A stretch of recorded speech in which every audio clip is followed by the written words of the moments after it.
Presentamos Conociendo a tu candidato en HE Radio y HE Televisión.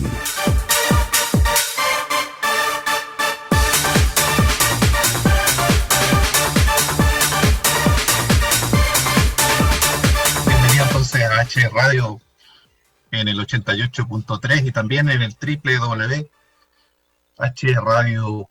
Son las 6 minutos de la mañana.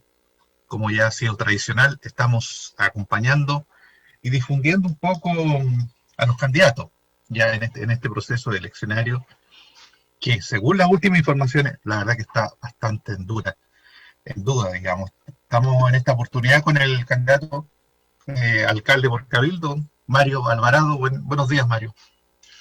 Hola, Patricio, ¿cómo estás? Muy buenos días. Y un saludo muy especial a la HE Radio, a Hernán, los controles, y a todos los que están conectados en este momento en Cabildo, principalmente en Cabildo. Yo sé que la radio llega más allá de la frontera de la comuna. Un abrazo muy especial a todos los que han tenido que obligatoriamente quedarse en casa. Yo creo que a esta hora todavía están regaloneando sus camitas, ¿no? Aprovechando este encierro total. Y cuando digo encierro total, seamos responsables, porque me parece que es, entre comillas, el primer experimento que hacemos de este tipo de confinamiento, ¿no? Y es total. Así que un saludo para las personas y a respetar la norma o la normativa o las prescripciones que se están dando a nivel del Ministerio de Salud, a nivel de salud pública en este caso, y en coloquial aguantarnos, porque históricamente la única forma de detener la circulación del virus, y en todas las pandemias desde las que conocemos, ¿no?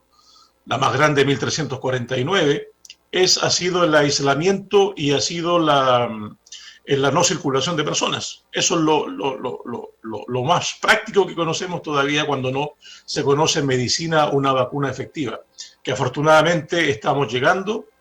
Afortunadamente Chile, hay que reconocerlo, ¿cierto? Ha sido un país donde la práctica de vacunación históricamente se ha dado muy bien por una red de salud.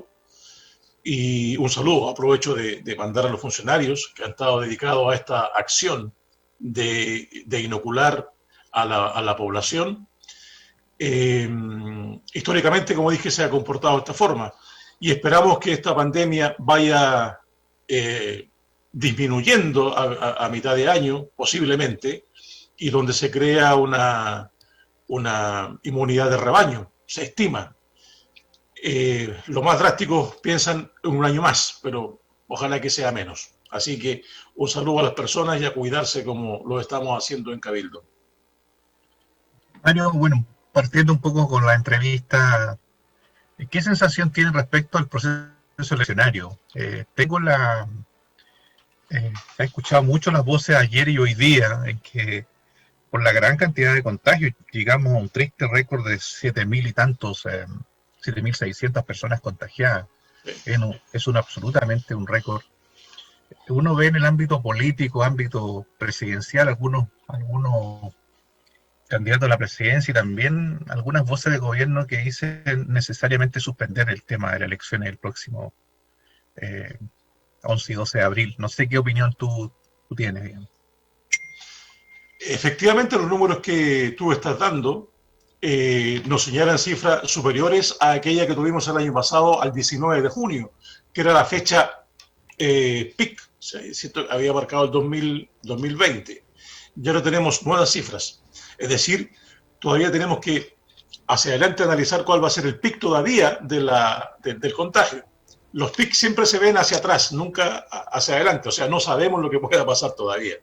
Después de las políticas de verano que se dieron a través de permisos de vacaciones especialmente, donde hubo mucha aglomeración de personas en los balnearios principalmente, y esas personas tenían que regresar a sus lugares de origen, donde llevaron seguramente también el contagio y el virus. Y lo que tú me dices, aquí se demuestra un poquito más, se demuestra un poquito la distancia que hay entre la percepción de las personas y la política. La gran mayoría de los políticos quiere ir adelante, incluso el gobierno, con las elecciones del 10 y 11 de abril. Y si tú analizas las encuestas, es más del 60%, casi 70% de la población dice que debería suspenderse, ¿no? Y ahí va a estar el dilema. Yo creo que la orientación tiene que, con evidencia científica, por supuesto, venir del Ministerio de Salud. ¿Cuál es mi opinión? Aquí hay en riesgo un principio de la democracia que es fundamental, que es la participación, ¿no? Como principio de la democracia existe la participación de la ciudadanía en los eventos, en este caso públicos, y me refiero en concreto a las votaciones. ¿Qué pasa si se da adelante con las elecciones del 10 y principalmente, diría yo, con las de constituyentes, si hay una baja participación, ¿no? Algunos dirán que legalmente, efectivamente, se dieron las elecciones y se dieron todas las condiciones y la población no fue y se validan igual. Pero ese principio de participación quedaría entredicho. Si va un menos de 50%, un 40%, un 30% de los electores, aquellos comprometidos con una, entre comillas, si quieres tú, una visión, y dejan postergados a aquellos, no sé si, voy a llamarlos decentemente los menos comprometidos, ¿no? Los que nos han informado o les da prácticamente lo mismo en las elecciones. Bueno, entonces ahí tenemos dañado un principio de participación de la democracia. Yo tengo, la pregunta tuya, yo tengo más interrogantes que respuestas en este momento. Y como el CERVEL tiene plazo, me parece que hasta el último día para tomar una decisión, me parece hasta el día 8, esperemos que sea la decisión adecuada, justa y de acuerdo a evidencia, en este caso de salud y evidencia científica.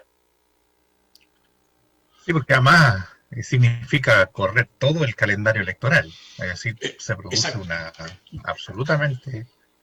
Es bastante complejo el tema. Sí, ya, descompaginación, no dirían algunos, ¿no? Sí, sí. Yo creo que les preocupa más eso que lo otro. Es decir, el mover toda una estructura de calendario, como dices tú, en las futuras elecciones. Pero ya se hizo una vez, ¿por qué no hacerlo una segunda, no? Y como está en peligro la salud de nuestros habitantes, es fundamental tomar una medida, claro. Yo creo que como principio sanitario, es decir, protegiendo la salud de las personas antes que provocar una elección, porque hay distintas opiniones, ¿verdad? Estaban calculando incluso hasta cuánto se demora una persona en emitir un voto y el tiempo que va a estar en contacto con más gente, las colas, el lugar de votación, la circulación de gente. La verdad que hay bastante antecedente ahí. No, es un escenario complejo, ¿no? Es un escenario complejo. En opinión personal, dado el volumen de contagios actuales y dado la cercanía, estamos hablando de 2 semanas, ¿no? Prácticamente, sí. Un poquito más, estamos en el límite de la decisión, de aplazar estas elecciones. El Colegio Médico ha dicho entonces que un 95% de las camas UCI ocupadas sería el límite prácticamente de una decisión. Sí, en verdad, si tú escuchas a distintos especialistas y todos te dicen que es un escenario muy, muy desfavorable, ya uno lo ve en nuestras comunas, quizás un poco más chicas, pero ve que el tema del contagio ha ido en aumento, en vez de bajar, va a ir en aumento. Y ya Petorca está con esta fase, Cabildo ahora, una cuarentena total, involucra y perjudica a mucha gente. ¿Para qué estamos con cosas? Hay gente que ya el tema laboral también se ve perjudicado y una serie de cosas que a veces uno no alcanza a dimensionar. Bueno, aquí rige el principio de la solidaridad en todos los sentidos. Así. Solidaridad en salud, es decir, cuidarse para no hacer circular el virus. Solidaridad en ayudar al que está más débil, empezando por los más cercanos a uno, ¿cierto? Y creo yo que el gobierno, a nivel general, este principio lo tiene que aplicar con mucho más dedicación. Y aquí, con mucho más, no sé si apertura, el principio escaso en nuestra composición de Estado. ¿A qué me refiero con esto? Siguen los beneficios monetarios siendo focalizados, cuando deberían ser una política más bien universal en las condiciones en que estamos. Y focalizados me refiero que están limitados por ciertas condiciones, ¿no? Cuando deberían borrarse algunas condiciones para que esos recursos alcancen para todos. A eso me refiero con un mayor principio de solidaridad por parte del Estado. Bien, Mario. Quizá uno de los temas centrales que tú has planteado en el tema de la candidatura, ya conversamos la semana pasada respecto al tema de salud, ¿no es cierto? Y quizás también es fundamental el tema de educación. El tema de educación, sin duda, los próximos años en esta provincia y en todo Chile va a cambiar, está cambiando ya. Ustedes como han sabido, producto de la ley 29.040, que crea los sistemas de educación pública, ¿no es cierto? Y que transfiere los establecimientos educacionales desde la administración de los 341 municipios a 70 nuevos servicios locales de educación pública, ¿ya?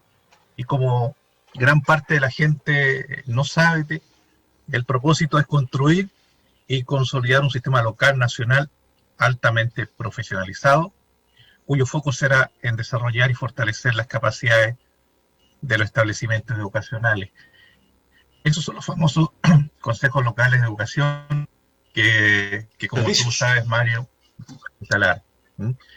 Partió con escalamiento, hay ya distintas provincias del país y regiones del país donde los consejos locales no exento de dificultades y problemas.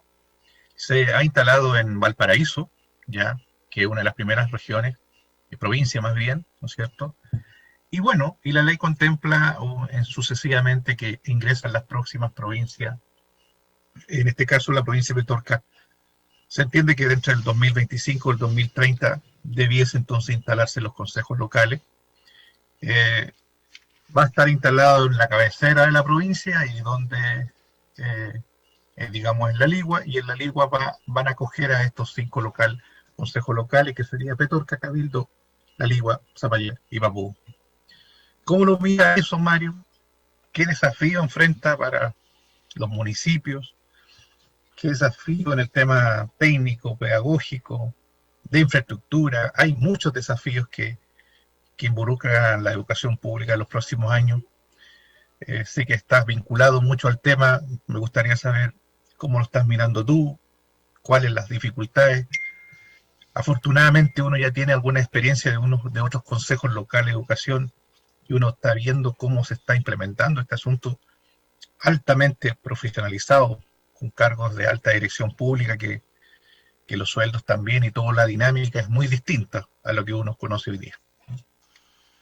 Es una pregunta muy amplia la que tú me haces, ¿no? Yo sé que estás centrado en los servicios locales de educación, pero hay que considerar también aspectos incluso históricos de lo que estamos hablando.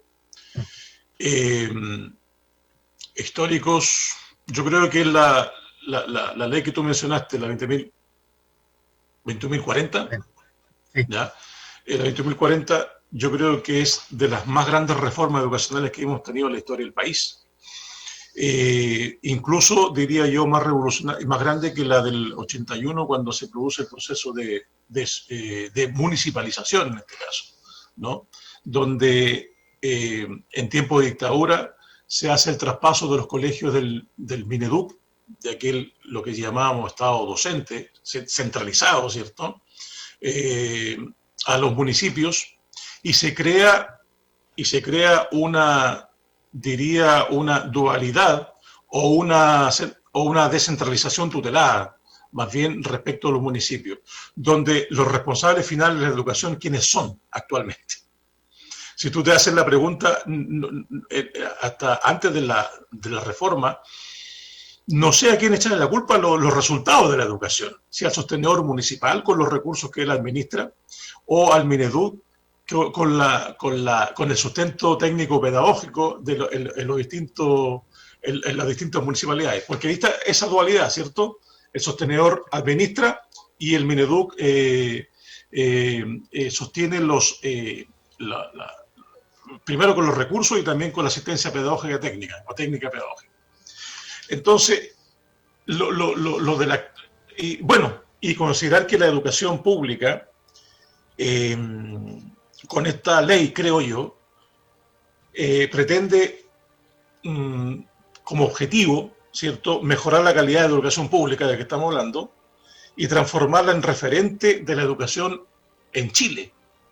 Porque uno de los estatus que perdió precisamente con esta reforma y por un sistema que nosotros conocemos como neoliberal y mercantilista en la educación, es precisamente esta referencia a la educación pública a nivel nacional. Y lo segundo, creo yo que esta reforma viene a asegurar el aprendizaje y el desarrollo integral de los alumnos, con distintas acciones. Por eso digo que es una reforma grandísima, pero que no es volver atrás a ese Estado centralista totalmente. El Mineduc, antes de la municipalización, tenía la administración, tenía la normativa, las resoluciones, la nominación de directores, todo respecto a los colegios de Chile. Pasa la municipalización y está volando esta dualidad. Ahora, volver atrás, no se da eso, y tú tocaste lo esencial de la reforma, es que se va a dar a través de servicios locales de educación. Y en lo concreto nosotros vamos a tener un servicio local de educación para toda la provincia, ¿no?, donde se va a centralizar lo pedagógico y lo administrativo. Esta dualidad existente actualmente se va a integrar en una sola institución. ¿Y por qué creo yo? ¿Por qué creo yo que es necesario, en primer lugar? Primero, creo la educación pública, que debe ser un referente a nivel nacional. ¿Cómo se perdió este referente? Precisamente porque el Estado de Chile, al mercantilizar, y esto está hablando de gobiernos en democracia plena, a darle el mismo estatus de lo privado, o al financiar por lo menos del mismo modo a los colegios particulares subvencionados con la educación pública y darle el mismo trato, al final lo hace equivalente y la gente opta, ¿cierto?, por estos colegios, yo diría que no son referentes, ni histórica, ni cómo debe ser un Estado desarrollado. Entonces, se me fue un poco el hilo, pero vamos a recuperarlo. Entonces, estos centros se integran en una sola administración y integración de lo pedagógico y lo administrativo. ¿Por qué? Porque actualmente, a eso voy, porque actualmente los municipios, dependiendo de los ciclos políticos que sufren las comunidades a través de los alcaldes, las elecciones, pierden o avanzan de acuerdo al sentir político del alcalde en vigencia, ¿no? Hay alcaldes que están más dedicados a la educación porque les interesa, alcaldes que se dedican solamente a administrar, y vemos que aquellos que solamente se han dedicado a administrar la educación, cuántos hoyos financieros han dejado al no ser responsables, porque como caía antes, ahora ya se han reformado, en un solo saco todos los recursos, había a veces disposición de gastos distintos. Ahora ya sé que se ha ordenado un poco más, pero antes no era así. Entonces tenemos una diferencia enorme de calidad en los distintos municipios de acuerdo a los ciclos políticos que se van dando. Yo creo que esta reforma viene... Y los recursos también de las municipalidades, muchas veces sí. Municipalidades, tú lo ves, en Vitacura, Las Condes, las grandes municipalidades del país, como ponen mucho dinero y tienen la opción de entonces esta atomización, diría yo, de la educación pública a través de los municipios fue un desastre total, porque lo que tú señalas con estas municipalidades, no hay una equidad, no hay una distribución equitativa de los recursos, etcétera, etcétera, etcétera. Entonces, la otra vez te decía yo, estamos navegando en una reforma que no nos damos cuenta y cómo los municipios tienen que también participar de esto de que estamos hablando.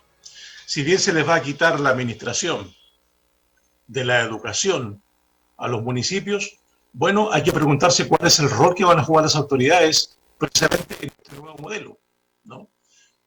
Y yo creo, Patricio, volviendo atrás, va a ser muy beneficioso en la calidad de la educación, que tiene muchas implicancias. Primero, a los directores se les devuelve el rol netamente pedagógico, del cual fueron primero estudiantes y fueron educados de esa forma. Y no solamente y no se dedican totalmente al rol como lo hacen actualmente, con mucha preocupación, administrativo de los colegios, ¿no? Ahí hay una... Y no todos los directores están capacitados, deberían estar capacitados por la ley, ¿no? Porque le pone esas condiciones, pero sabemos que las universidades no se capacitan para administrar colegios, sino para lo propio y específico de un pedagogo, que es la enseñanza, ¿cierto?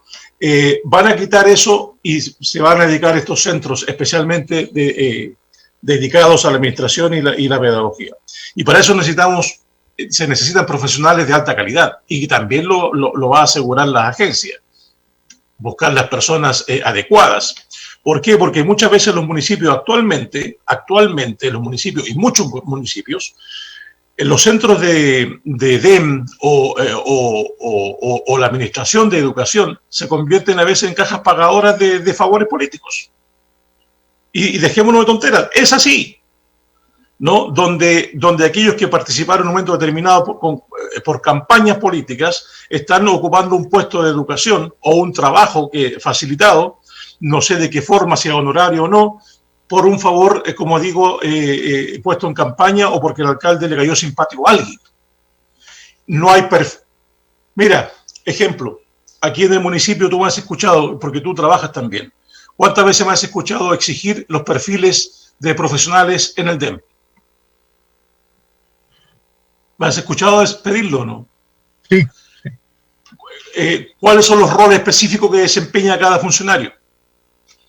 Y no se escucha, padre, nomás. Entonces, bueno, estoy dando un ejemplo, pero en otros municipios se da mucho esto de cajas pagadoras. Bueno, dejémoslo. Yo creo que los centros de educación vienen a subsanar esta falencia, ¿no? Tomando la administración y la asistencia técnica pedagógica de los establecimientos.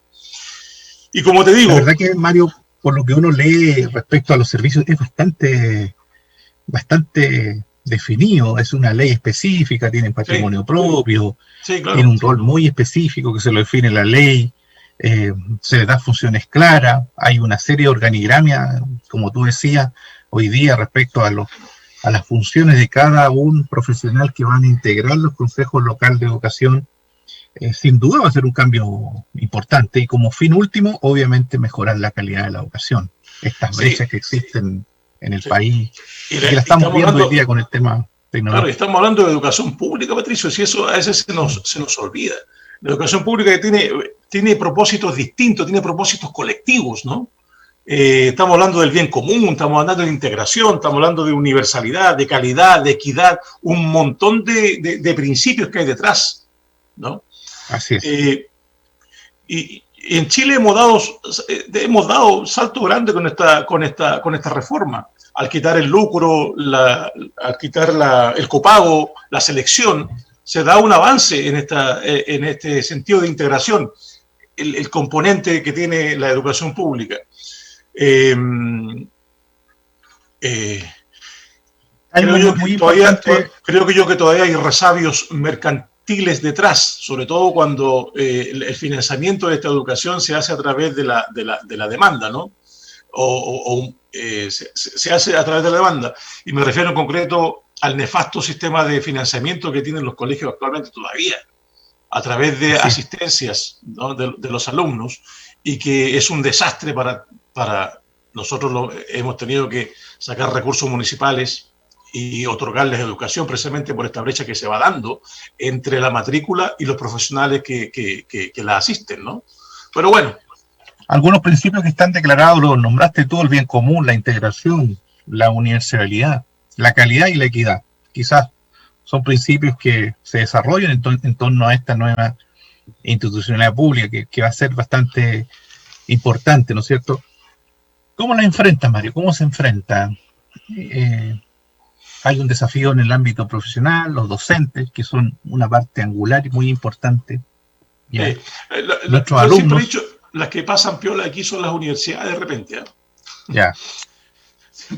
Siempre he dicho eso, porque siempre a los profesores se les dice la calidad de los profesores, etc. Bueno, la universidad a veces no han pasado el accountability o evaluaciones más a fondo respecto de los profesores que han salido de esas universidades, voy a decir mejor. Porque bien es sabido que donde se produce la mayor influencia o la influencia de líderes, es en el aula. Ahí es donde se producen los cambios fundamentales. Profesor, directores, en aula donde se produce la mayor transformación. Y está el componente, ¿cierto? Alumno, profesor y contenido. Esos son el triángulo principal. Si uno de estos cae, no hay nada que hacer. Entonces necesitamos, por supuesto, fortalecer la formación de profesores en este aspecto, sobre todo, Patricio, y de directores, en el liderazgo, en la capacidad de influir en las voluntades de los demás. No como una imposición, porque no estamos en los tiempos de imponer, más bien se habla de un liderazgo horizontal, ¿no? Esa capacidad de influencia, y para eso tú necesitas gente muy preparada técnicamente, con conocimiento y el perfil adecuado a los desafíos que se vienen. Y respecto de las autoridades, mira, yo en el Consejo Municipal, estamos hablando de la anterior administración, cuando apenas se discutía o se estaba discutiendo la reforma, yo decía, bueno, preparémonos para cuando venga el momento de los cambios. No basta solamente con el traspaso de los colegios y tenerlos al día, ¿cierto? A quién pertenecen, si pertenecen al dominio municipal, para poder traspasarlos después a los servicios locales de educación, con toda la infraestructura adecuada, etcétera, etcétera. Y para eso se dieron fondos, muchos fondos para poder solucionar los problemas, ¿cierto? De deuda y de infraestructura, sino también en cómo nosotros, dado que los servicios locales de educación se van a establecer en un territorio determinado, cómo nosotros del territorio también influimos en la malla curricular, si podemos influir en la malla curricular o no de esos servicios. Y a mí hay un punto que yo siempre lo dije, a mí me gusta mucho la historia, tú lo sabes. ¿Y por qué no tener dentro de estas iniciativas, uno, la historia territorial? No la tenemos. No tenemos nada, ninguna referencia a historia local e historia territorial. Y no lo digo como un capricho, lo digo por experiencia de repente, ¿no? Las decisiones que tú puedes tomar en la actualidad también, las decisiones que se pudieron tomar en el pasado también repercuten en la actualidad. ¿Cómo puedo mejorar esas decisiones? Conociendo las anteriores. Y en términos generales, y también se puede aplicar al territorio. ¿Y para qué hablar de las identidades territoriales? Con la historia se dan. ¿Para qué hablar del reconocimiento de distintas manifestaciones culturales? Que también los reconoce la historia. Así una serie de cosas. Pero no se escucha, padre, nunca pude convencer de esto a que se diera una discusión. Entonces, ¿y cuál es mi conclusión? Cuando no se hacen este tipo de conversaciones a nivel local o territorial, que te van a pasar la planadora encima con los proyectos educacionales que se quieren imponer a través de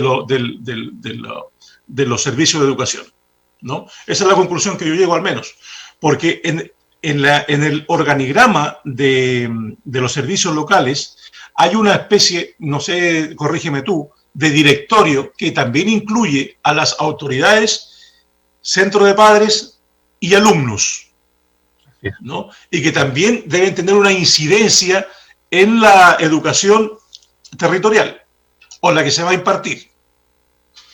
La pertenencia local, se habla de un principio ahí que está incluido en los consejos locales de educación. Así que, Mario, bueno, yo diría un desafío muy importante de las futuras autoridades, entonces. Y claro, ¿sabes por qué también? Porque tú, siendo autoridad, ¿cómo vinculas? Ya no va a estar contigo la administración, pero tú cómo vinculas las necesidades comunales, territoriales, con la educación. Y cuando me refiero con esto, cómo tú conversas con visiones económicas, con visiones de territorio más adelante, qué necesidades profesionales, técnicos van a hacer falta. Como autoridad tienes que estar pendiente de eso, aunque no estés administrativamente al frente ahora ya, ¿no? Entonces, ahí necesitas un vínculo mucho, no sé si más estrecho o no, pero debes tener una visión del territorio. Y hay un desafío importante porque además son establecimientos que van a estar ubicados en tu comuna, en tu radio. No con la influencia política que se tenía, pero están. Van a estar. Y el municipio, la municipalidad, y ojalá que más adelante gobiernos locales, debe atender a las necesidades de la población toda, incluido esta de la educación. Esta nueva administración, claro. Mira, bien, yo en lo personal, bien. Oye, pasó rápido el tiempo. Nos quedan algunos minutitos, así que puedes cerrar nomás. No, yo en lo personal, yo aspiraría a un deseo, porque siempre nos centramos en la educación formal, la educación prescrita, la educación establecida en un currículum con distintas materias y los enfoques a nivel nacional y en este caso ojalá sean también a nivel territorial. Pero a mí un deseo es la educación informal, aquella que educación en términos generales son esas cualidades o espíritu que se transmiten de generación a otra generación y tú debes tener ciertas acciones para transmitirla o instrumentos para transmitirla. Es como la cultura, ¿no? La cultura, si no se siente una base de transmisión, se licúa y se pierde en un momento determinado. Yo desearía, por ejemplo, usar todos los establecimientos públicos, educacionales, que se dejan de ocupar a las 5 o 6 de la tarde y reconvertirlos en centros colectivos, en centros comunitarios, donde se dé educación informal, es decir, aquella que no esté establecida en un currículum ni normada a través de ministerios. ¿Y a qué me refiero con esto? Ejemplo, a mí me gusta la filosofía. ¿Por qué no alguien interesado en exponer de filosofía, no sé, la filosofía griega, la filosofía europea, en distintos tramos de la historia, etcétera, y hacerlo y compartir colectivamente ese conocimiento? Yo creo que habría gente interesada. A alguien le gusta la astronomía, a alguien le gusta, ¿me entiende? Porque son actividades que van moldeando el espíritu del pueblo. Y yo creo que se puede hacer, ocupar esos centros públicos, que para eso están, también en actividades formadoras extracurriculares. Mira, no me gusta la palabra, extracurriculares, porque a veces extracurricular se entiende los talleres que se hacen en los colegios, ¿no? Pero de esa educación informal. Y yo lo veía mucho esto cuando me tocó estar en Europa. En Europa, yo una vez entré a un café, y me parece que lo he contado, y siempre lo cuento, en Francia, decía... el café se llamaba la Universidad a un franco. El café costaba un franco y todo el mundo hablaba y alguien exponía un tema de filosofía en el café, alguien exponía un tema de economía, alguien exponía un tema de sociología y todo el mundo escuchaba eso mientras tomaba el café. Y tú paseas por calle de Roma y ves conferencias de Goethe a tal hora, a tal hora, a tal. ¿Por qué no hacerlo acá también en nuestros centros públicos, como son los colegios que quedan solos a las 5 de la tarde? Es un deseo. Yo a eso lo llamo escuelas abiertas. No lo llamo yo, lo llama Recoleta también, que lo está haciendo muy eficientemente. Bien, Mario, muchas gracias. Nuevamente, 10:40 de la mañana. Muchas gracias. Pasó muy rápido el tiempo. Muy rápido. Bueno, hay bastantes desafíos, seguramente lo vamos a poder conversar en cualquier otra instancia. Muchas gracias a toda la sintonía de la gente del 88.3 FM y también en la web www.hrradio.cl. Nos volvemos a encontrar en cualquier otra oportunidad. No te vayas, Mario, para que se pueda desconectar bien el sistema. Así que muchas gracias nuevamente. Me quedé con gusto poco, pero bueno, muchas gracias Patricio, que estés muy bien. Saludos a Hernán y a todos los que están conectados a HE Radio. Muchas gracias.